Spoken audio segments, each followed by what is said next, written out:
Go ahead and get started. It's right at 6 o'clock. Easiest thing probably to do until we get to the question time is to have everybody muted. I'm going to run through a couple of slides of information, and then want to give you all time to ask questions that you might have. David Truitt, Superintendent, and tonight I'm going to be DI Dave, just to kind of share some information about the Destination ImagiNation program that we're bringing back to West ISD this year after a year's absence because of COVID. Thought we'd kick off the year with kind of a parent and student information time. If you're trying to decide if this is an activity, maybe for your family and for your student for this year, and the easiest way to do this is probably a Zoom like we're doing tonight because of your busy schedules. But please know that I can call you or meet with you at any time if you have questions outside of this quick 25-minute or so overview of the program. First, wanted to show all of you where you can find information about it. And so I'm going to do a quick shared screen here to go to our website. If you go to the West ISD website, under students, I've added this link called Destination ImagiNation, where you can see the events for the year, handouts, links to the program, information for the sponsors, and even some history of the program in our district, because we've been very successful in Destination ImagiNation over the years. So I just wanted to point out where that information is here up front, so you could see some of the different things that I've already got posted and ready to go. If you're wondering what Destination ImagiNation is, it's the largest creative problem-solving organization in the world. And it's a really unique program because pre-K all the way through college kids can do it. And I've loved it over the years because it's a great way to get kids involved in something that's not sports and something that's not necessarily just fine arts specific, but a way to get kids working together and having fun with friends, with family, and a great way to compete, not just against other schools in Central Texas, but against really teams from all over the world. And so I've got a little PowerPoint here that I'd like to share just a few slides from so that you can see what the program is all about and decide if this is something for you. So again, this is on our website. And so if you have any questions, you can always go back and see this presentation that I've posted to the site that you just saw. Tonight, I'm going to go over what, who, why, how, and then answer questions about the DI program. First off, the DI community is humongous. Each year, there's hundreds of thousands of participants, and you can see even 45 countries from around the world do what we call DI. It's huge in Texas and has been around since about 1999 in our state. And since I came to West about 6 years ago, we've had it every year, except for the COVID year last year. And like I mentioned, we've had a lot of success here in West, and our kids have gone up against kids from all over the state and all over the nation and globe, and have finished very high in the competition, winning state twice and advancing the global finals twice, which is the international competition that's hosted now in Kansas City each year. We take part in the Waco region, which is called the Heart of Texas region, and then we compete in the Texas Creative Problem Solvers. Each year, there's usually around about 100 teams or so in our region, and then it becomes about 500 teams at the state level. So on this first slide, I wanted to share how DI works. Each team has up to 7 students, and then usually a couple of adults that help out and volunteer to help with the team. It can be a teacher, it can be a parent, it can be even someone like me, just someone that has time or a space for the kids to meet so they can work on their challenge. You'll notice in that one bullet point down there on number 5, you can see that the team manager, this volunteer leader, really just helps keep the team on track, because you're not supposed to assist or interfere with the team's work, which is very different from coaching roles you see like in Little League or in different fine arts events or UIL and things where a coach is actively involved. I think that's what makes DI so cool, is because it's all the kids' work and all the kids' ideas, and everything they do at competition is theirs, that ownership piece. Up to 17 members that I mentioned, you can have as few as 2. The elementary teams compete against each other, the middle school teams compete against each other, and the high school teams compete against each other. And this year, I'm going to make sure that we've got the middle school and high school teams coordinated. And in the box right below me, Sandra Blanchard there, wave Sandra, is going to coordinate the elementary teams for me at West Elementary School. All the challenges have a deep root in STEAM, and you can see that on the 3rd bullet point: science, technology, engineering, arts, and mathematics. What I love about DI is how each challenge also really taps into the talents and strengths of the individual kids and even the areas that they're passionate about. Really develops their creative ideas, different ways of working together as a team. Something that's unlike any other group that we have in West ISD, and that's why I think it's such a great organization to do here with our kids. So parents online, picture this competition is 8 minutes long and that's it. All right, so picture they work all year long on a challenge that they're gonna pick that I'm gonna go over here in a moment. And so picture they're on a stage, like at our auditorium at West Middle School, High School, and they come out as a team of 7. And picture music and costumes and sets that the kids have all created, maybe sewed themselves, painted themselves, used hammers and nails and built themselves. And picture they have to come up with a solution to a real life problem that we're going to try to solve together this school year. And there's going to be judges all around them with clipboards that are scoring them and asking them questions afterwards. And then the crowd goes wild at the end after they present their solution. Maybe they sang a song or played some instruments. Maybe they did a rap. Maybe they wrote an incredible play. That's what DI is all about. They take their bow and go off stage and get feedback. And then there's another part of the day where they do what's called an instant challenge, where they literally have to solve a problem in an instant. Like they're going to be told, do this, and they have 2 minutes to figure it out. And they've never been told what it is, and they have to solve it. They're on the spot. And for the adults that are on the Zoom tonight, that's really what our jobs are about. If you think about it as adults, we have to work together as a team. We have to come up with ideas. They've got to be creative. Maybe it's a really tricky problem that we have to solve. Maybe we have to be scored by a boss or an audience or a consumer, someone trying to buy our product. So all these skills are things that they'll learn as elementary, middle, and high school kids through the DI program. And so that's why I think you're going to love being a part of it this year. The challenges this year you can see listed on this slide, and I'm going to go through each of these one by one.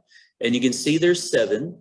All of them are competitive except the one that's called Monster Manners, which is the early childhood or early learner challenge. And that's for pre-K through grade 2. If they don't want to be scored by judges, it's more of a challenge just to have fun and learn all about DI.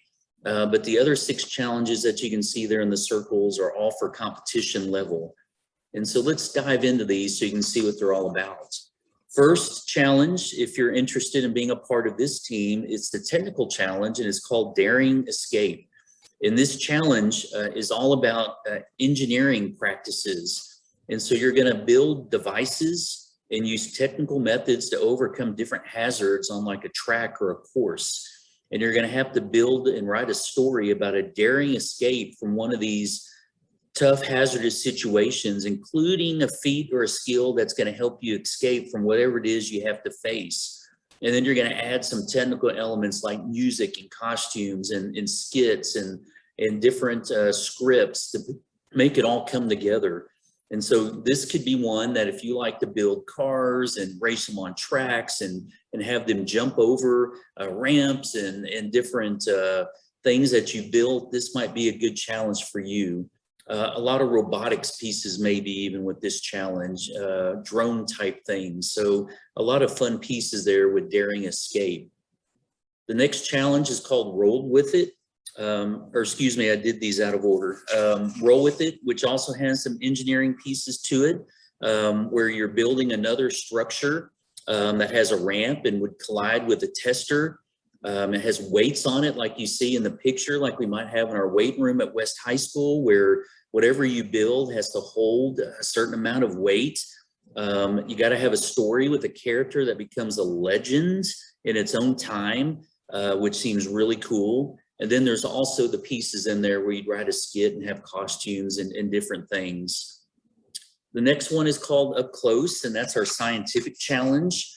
This one has some research to it about the science of microscopy, which for our folks and our kids online today, that's about really tiny stuff, like in the micro world, like Ant-Man from the Disney movies, where you're going to create a story about a character who encounters a mysterious object while in this super small micro world. You're going to build scenery that fits, excuse me, this micro world, and you're going to bring it all to life on stage. So this one has a lot of neat elements to it that I think you're going to enjoy. Next up is the challenge called Tricky Tales, which is the fine arts challenge that you can be a part of. In this one, you can see a lot of different things about research of characters that are portrayed in literature, film, mythology. So a lot of areas that kids love. With this, there's a story piece about a trickster that you create that has a tricky situation in your script.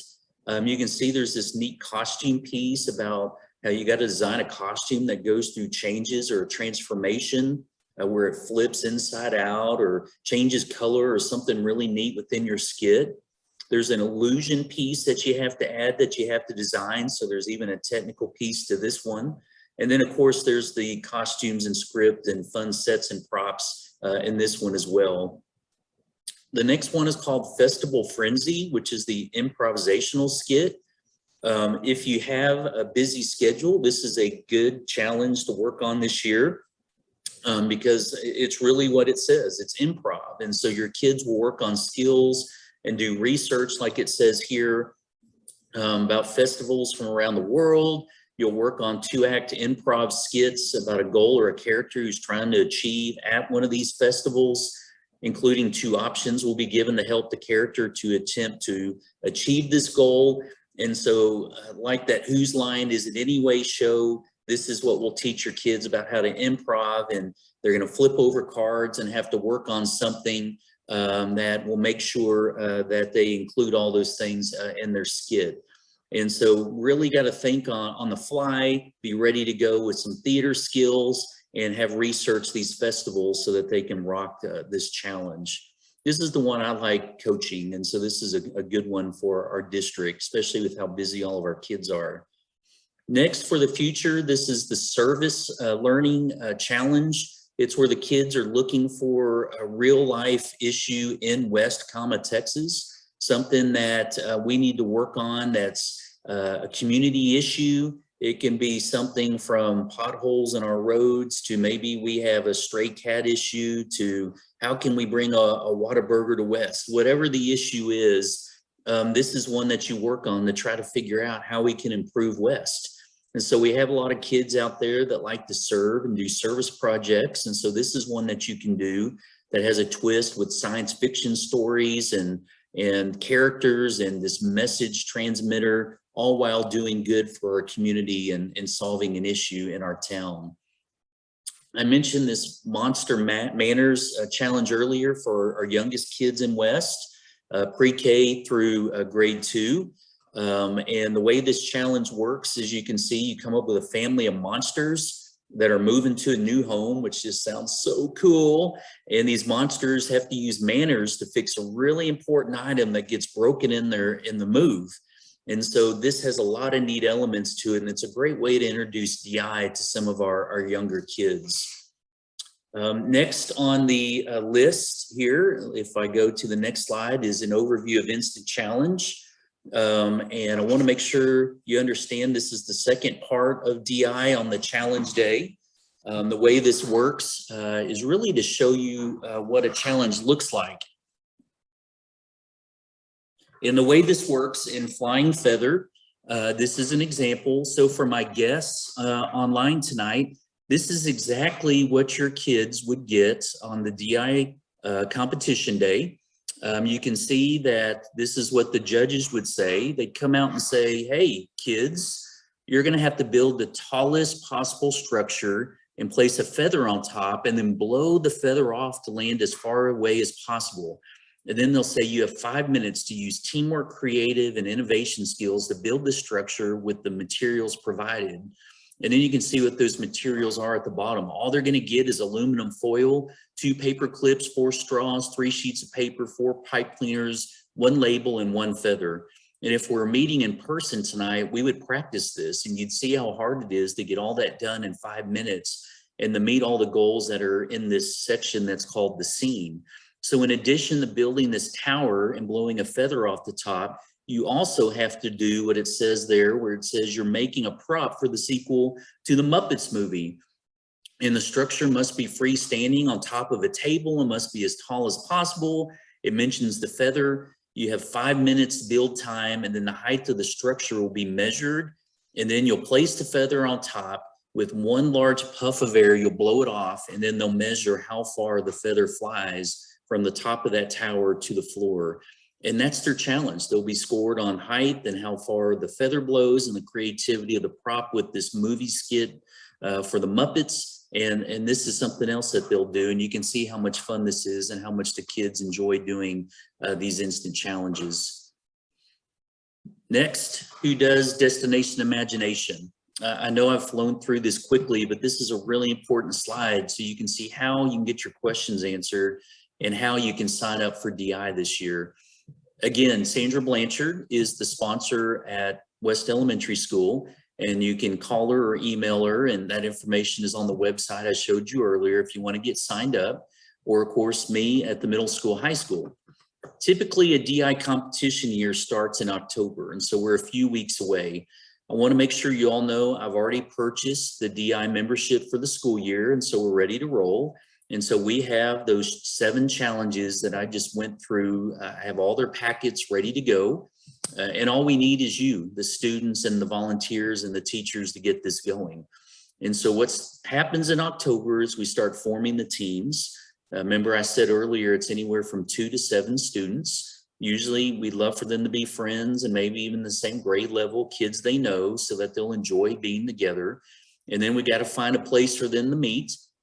Maybe it's every Wednesday after school in the library at the elementary school. And then we set that schedule that we're going to do 10 Wednesdays in a row where they're going to work on their challenge and practice instant challenge and be ready for the regional competition, which is always usually the 3rd weekend in February. And then we're going to go to that competition, and like we do in West, we do everything well, and we're going to rock it and hopefully have some kids move on to state. And so you can see that schedule there in the middle of the slide is that after our regional tournament in February, there's a state tournament in March. This year it's at the University of Texas at Arlington, so it's not too far away. And then global finals I mentioned earlier is in Kansas City each year, and it's in April. So right now what you need to be doing is decide if this is the program for your kid, for your student.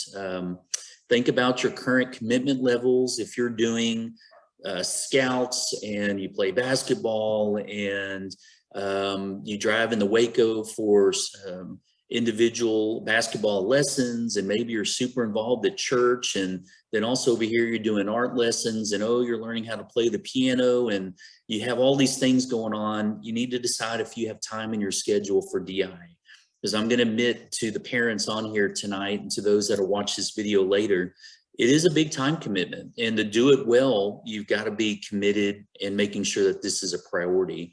And again, we're going to provide everything, training and time and places and the materials, and we're going to do it all to make sure your team's successful. I'll even come out and work with your team on instant challenge.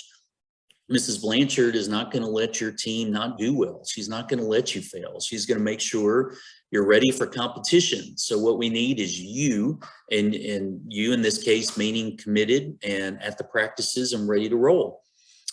We can't have you practice all year long and then you find out in February you have a basketball tournament. No, I can't go to the regional tournament, because then you're just going to let your team down. So we need to make sure that this is definitely something that you want to do. I'm going to close out my slides and let you see me again, because I want to show you a document. This is the DI passport, and it's on our website that I was showing to all of you earlier.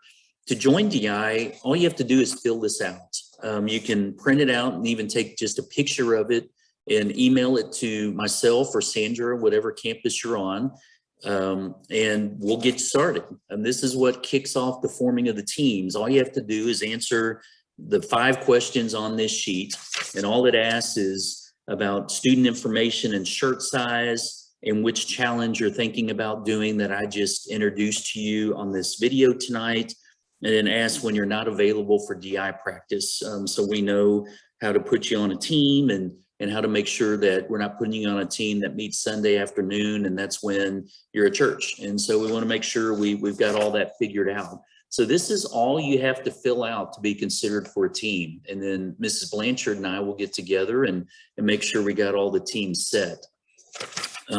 After we get these forms, the due date is Thursday, October 14th. We'll get the teams announced and we'll start meeting and making sure that everybody is ready for the February tournament. Also on the website, there's explanations of all the challenges that looks like this. So tonight, when I went over those slides, if you want to look at it again, this is the sheets that I was showing on the PowerPoint. And also the PowerPoint is on there that I just did, if you want to go back and look at it and really read about the different challenges. Parents, if you are definitely going to do DI, please know each of these challenges come with a booklet that's about 15 to 20 pages long. And we can even get those to you if you want to read more details about how the challenges work. I just didn't run those off and have those in the office because it's a lot of paper.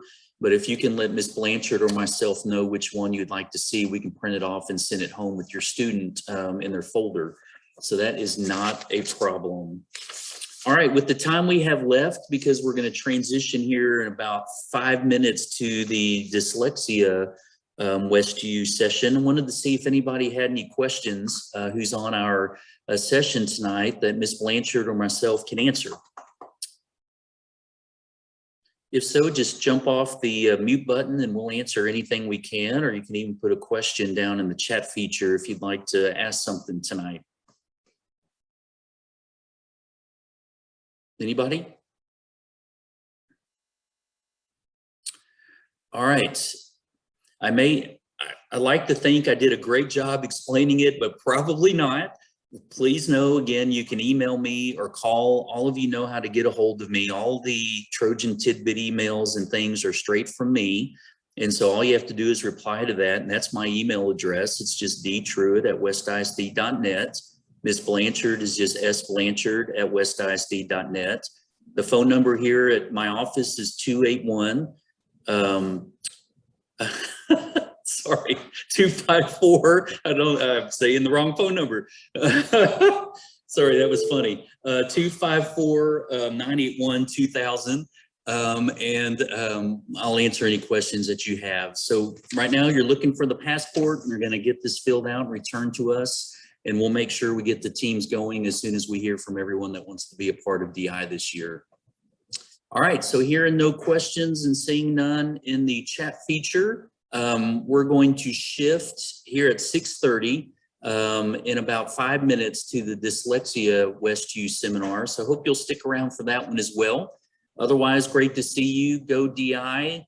Let's have an incredible creative year in this new program, and looking forward to working with all of you. Have a good evening and hope you'll stick around for the next session at 6:30. Go DI.